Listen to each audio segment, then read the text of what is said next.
کہ سب کچھ ہوتے ہوئے بھی کچھ خالی خالی سا ہے، جیسے دل بھرا ہوا نہیں، جیسے روح تھکی ہوئی ہے، جیسے کچھ تو ہے جو ادھورا ہے لیکن سمجھ نہیں آتا کیا۔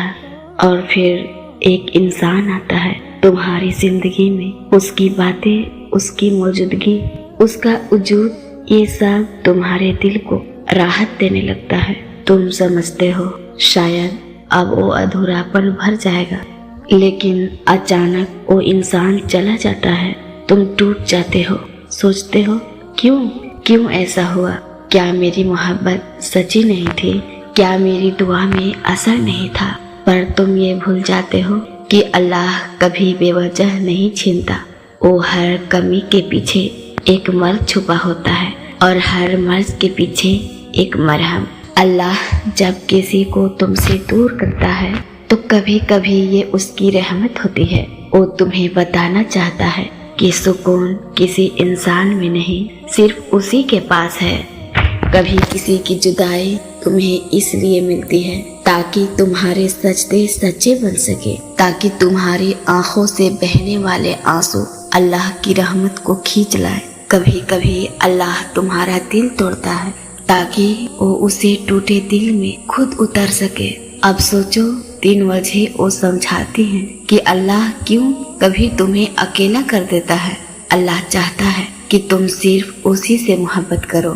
اگر کوئی انسان تمہارے دل کی سب سے اونچی جگہ لے چکا ہے، جہاں صرف اللہ ہونا چاہیے، تو اللہ اسے ہٹا سکتا ہے تاکہ تمہارا دل پھر سے صاف ہو جائے اور اس میں بس ایک ہی نام ہو، اللہ۔ اللہ تمہیں توکل سکھا رہا ہے۔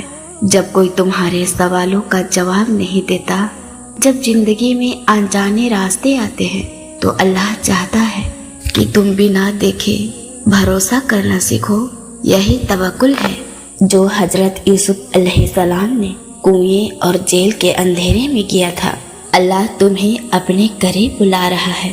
کبھی کسی کی کمی، کسی کی دوری تمہیں راتوں کو اٹھا کر رونے پر مجبور کرتی ہے، پر وہ آنسو وہ تمہارے گناہوں کا علاج بھی بن سکتے ہیں۔ تہجد کی وہ نماز جو تم درد میں پڑھتے ہو، وہ تمہیں رب کے سب سے قریب پہنچا دیتی ہے۔